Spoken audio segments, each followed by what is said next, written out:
warahmatullahi wabarakatuh. Perkenalkan, nama saya Irma Amelia dengan NIM 2023 Program Studi Pendidikan Agama Islam semester 5. Jadi saya di sini akan menjelaskan penafsiran dari beberapa surah. Jadi surat pertama adalah surat Al-Fatihah. Bismillahirrahmanirrahim. Alhamdulillahirabbil alamin. Ar-Rahmanirrahim. Maliki yaumiddin. Iyyaka na'budu wa iyyaka nasta'in. Ihdinas siratal mustaqim. Shiratal ladzina an'amta 'alaihim ghairil maghdubi 'alaihim waladdallin. Artinya ayat pertama dengan menyebut nama Allah yang Maha Pengasih lagi Maha Penyayang. Penafsirannya, para ulama menjelaskan bahwa basmalah yang diturunkan pada awal setiap surat adalah untuk menunjukkan kepada para hamba bahwa yang diturunkan Allah dalam surat tersebut adalah kebenaran. Dan Allah Subhanahu wa Ta'ala menjamin akan memberikan segala janji dan kebaikan yang Allah sampaikan di dalam surat tersebut.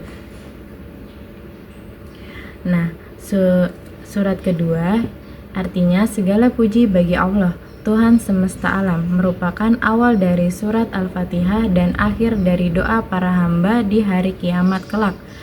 Makna ayat segala puji bagi Allah Subhanahu wa Ta'ala ada semesta alam adalah menunjukkan rasa syukur yang dipanjatkan kepada Allah Subhanahu wa Ta'ala atas segala karunia yang tak terhitung jumlahnya. Dengan disiapkan segala sarana dan prasarana secara baik oleh Allah Subhanahu wa Ta'ala agar para hambanya dapat melakukan ketaatan kepadanya. Arti yang ketiga, Maha Pengasih lagi Maha Penyayang. Kata Ar-Rahman dan Ar-Rahim termasuk dalam Asmaul Husna yang diambil dari kata rahmat yang artinya kasih sayang. Ar-Rahman maknanya adalah memiliki kasih sayang kepada seluruh makhluknya ketika di dunia. Sedangkan Ar-Rahim maknanya adalah Allah Subhanahu wa Ta'ala memiliki kasih sayang kepada orang-orang yang beriman di akhirat nanti. Arti keempat adalah yaitu yang menguasai di hari pembalasan Yaumiddin, termasuk salah satu nama hari kiamat. Makna Yaumiddin pada ayat ini adalah pembalasan yang seorang tidak mampu menolong orang lain sedikit pun dan seseorang dan urusan dalam kekuasaan Allah Subhanahu wa Ta'ala.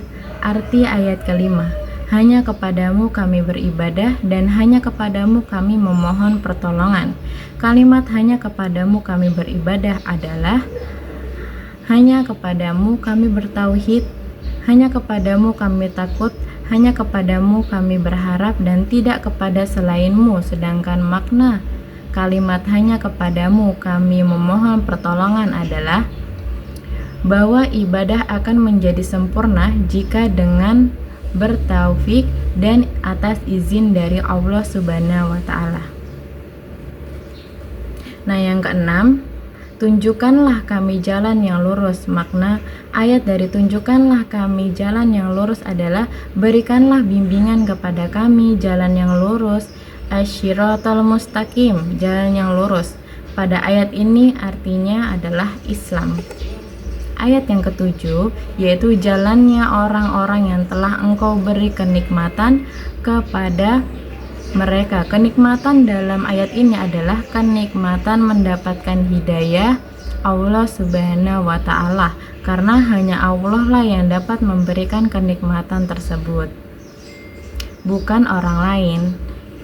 Jadi yang dimaksud dengan orang-orang yang diberikan kenikmatan adalah orang-orang seperti para nabi, para orang-orang yang mati di syahid, orang-orang mati syahid, dan juga orang-orang yang saleh. Surat selanjutnya adalah Quran Surah Al-Isra ayat 24. Bismillahirrahmanirrahim. Waghfir lahuma janahazzulli minar rahmati wa qur rabbirhamhuma wa qur rabbirhamhuma kama rabbayani shaghira. Artinya dan penafsirannya. Artinya, dan rendahkanlah dirimu terhadap keduanya dan jangan penuh kasih sayang dengan penuh kasih sayang, dan ucapkanlah, wahai Tuhanku, sayangilah keduanya sebagaimana mereka berdua menyayangiku ketika kecil dan mendidikku ketika kecil. Penafsirannya, pada ayat ini menegaskan bahwa pendidikan dan pembentukan karakter anak dimulai dari interaksi dengan orang tua, di mana sikap hormat, kasih sayang, dan doa menjadi fondasi utama. Ayat ini menekankan bahwa pendidikan yang baik tidak hanya terbatas pada transfer ilmu pengetahuan, tetapi juga mengintegrasikan aspek spiritual, moral, dan juga aspek sosial sehingga anak menjadi pribadi yang berakhlak mulia. Surat selanjutnya adalah Asy-Syu'ara ayat 18. Bismillahirrahmanirrahim. Qala alam nurabbika fina walidaw wa labitsa fina min umurika sinin. Artinya, Fir'aun berkata, bukankah kami telah mengasuhmu di antara keluarga kami waktu kamu masih kanak-kanak dan tinggal bersama kami beberapa tahun dari umurmu. Penafsirannya, memberikan pelajaran penting mengenai pendidikan Islam, khususnya terkait peran orang tua dan pendidik dalam membentuk karakter akhlak anak sejak dini. Ayat ini menceritakan bahwa Fir'aun mengingatkan Nabi Musa tentang masa kecilnya yang diasuh di istana Fir'aun. Surat selanjutnya adalah Al-Iqra ayat 1-5. Bismillahirrahmanirrahim. Iqra bismi rabbikal ladzi khalaq, khalaqal insana min 'alaq. Iqra wa rabbukal akram, allazi 'allama bil qalam, 'allamal insana ma lam ya'lam. Ayat 1. Bacalah dengan menyebut nama Tuhanmu yang menciptakan.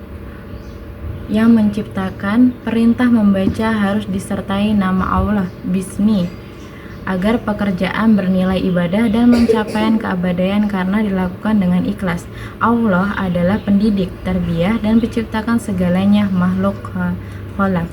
Ayat 2, Dia telah diciptakan manusia dari segumpal darah dan memperkenalkan bahwa Tuhan yang dia sembah adalah pencipta manusia dari alaq, segumpal darah. Manusia al-insan memiliki potensi dan sifat lupa, bergerak, serta sebagai makhluk sosial yang saling bergantung. Ayat 3, bacalah, dan Tuhanmu lah yang maha pemurah. Pengulangan perintah membaca untuk menganjurkan agar banyak menelaah dalam kitab. Manfaat membaca berulang-ulang dengan ikhlas akan menganugerahkan pengetahuan, pemahaman, dan wawasan dari Allah dan yang maha pemurah. Ayat 4 dan 5. Yang mengajar manusia dengan perantara kalam. Dia mengajarkan kepada manusia apa yang tidak diketahuinya. Allah Subhanahu wa Ta'ala mengajarkan manusia melalui dua cara. Yang pertama, pena sebagai simbol pendidikan dan dokumentasi ilmu, dan yang kedua secara lisan tanpa alat. Ia menunjukkan kekuasaannya dalam memberikan ilmu. Selanjutnya adalah Al-Ghasyiyah ayat 17 sampai dengan 20. Bismillahirrahmanirrahim. Afala yanzuruna ilal libili kaifa khuliqat wa ilas samai kaifa rafi'at wa ilal jibali kaifa nasibat wa ilal aradi kaifa satihat. Artinya, maka apakah mereka tidak memperhatikan unta bagaimana dia diciptakan? Menurut Al-Maraghi, bahwa ayat tersebut menggambarkan tentang keberadaan unta yang menakjubkan, yang selalu ada di sekitar manusia, yang selalu mereka manfaatkan dalam berbagai kebutuhan. Mereka menemukan beberapa kelebihan unta dibandingkan dengan binatang lainnya. Unta disebut memberikan pencerahan bagi dunia pendidikan bahwa dalam proses suatu pendidikan harus dimotivasi dengan kerja keras, baik pendidik maupun peserta didik. Tanpa kerja keras dan yang sungguh-sungguh, suatu proses pendidikan tidak akan dapat menghasilkan yang tidak akan berhasil dengan baik. Arti ayat 18. Langit, bagaimana ia ditinggalkan? Menurut Quraisy Shihab bahwa Allah Subhanahu wa Ta'ala pemilik kerjaan langit dan bumi, Dia yang menciptakan, memiliki mengaturnya serta mengetahui seluruh rincian yang terjadi pada keduanya. Karena Allah pemilik langit dan bumi dan segalanya yang ada di bumi, maka seharusnya semua makhluknya tunduk kepada Allah termasuk manusia. Itu sebabnya kalau manusia tidak mau mengakui kebesaran Allah Subhanahu wa Ta'ala. Arti ayat 19 dan juga 20. Dan gunung-gunung bagaimana ia ditegakkan dan bumi bagaimana ia dihamparkan. Merenungkan bumi yang telah dihamparkan ini dapat mengarahkan manusia untuk menyadari kalau kekuasaan Allah dan mengakuinya kemampuannya untuk membangkitkan manusia kembali pada hari kiamat nanti. Surah selanjutnya adalah Quran Surah At-Taubah ayat 122. Bismillahirrahmanirrahim. Wa ma kana lil mu'minuna liyanfiru kaffa falawla nafara min kulli firqatin minhum ta'ifatul liyatafaqahu fid dini waliyunziru yawmahum iza raja'u ilaihim la'allahum yahzanun. Artinya, tidak sepatutnya orang-orang mukmin pergi semuanya ke medan perang.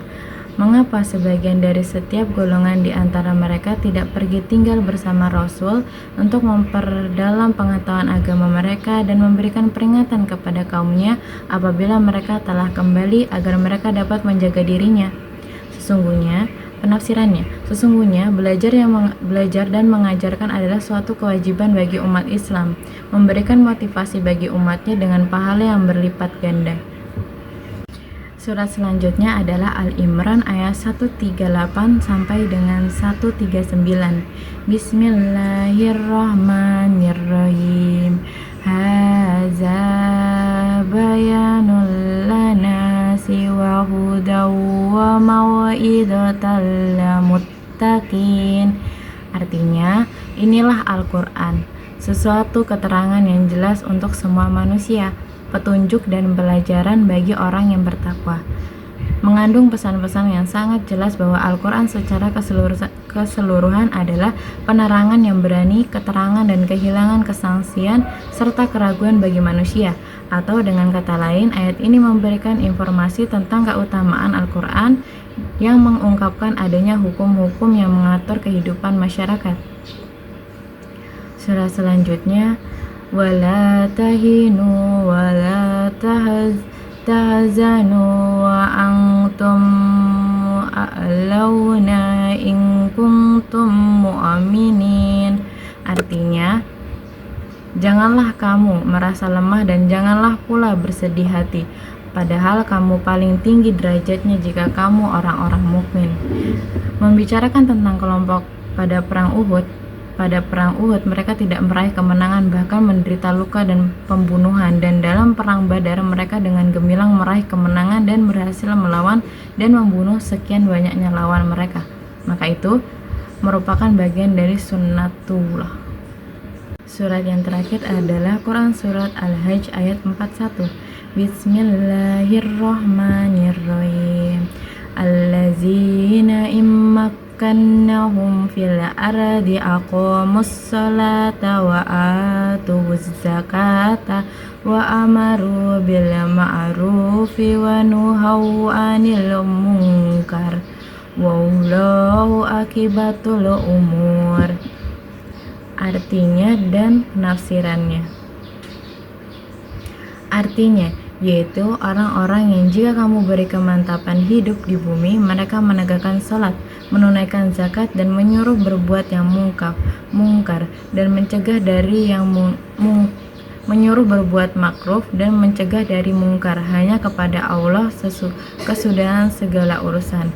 Memberikan pedoman mendasar mengenai tujuan pendidikan dalam perspektif Islam. Ayat ini menggambarkan karakter ideal orang-orang beriman yang ketika diberi kekuasaan atau kedudukan di muka bumi, mereka tetap menegakkan sholat, menunaikan zakat, dan menyuruh kepada kebaikan, serta mencegah kepada kemungkaran.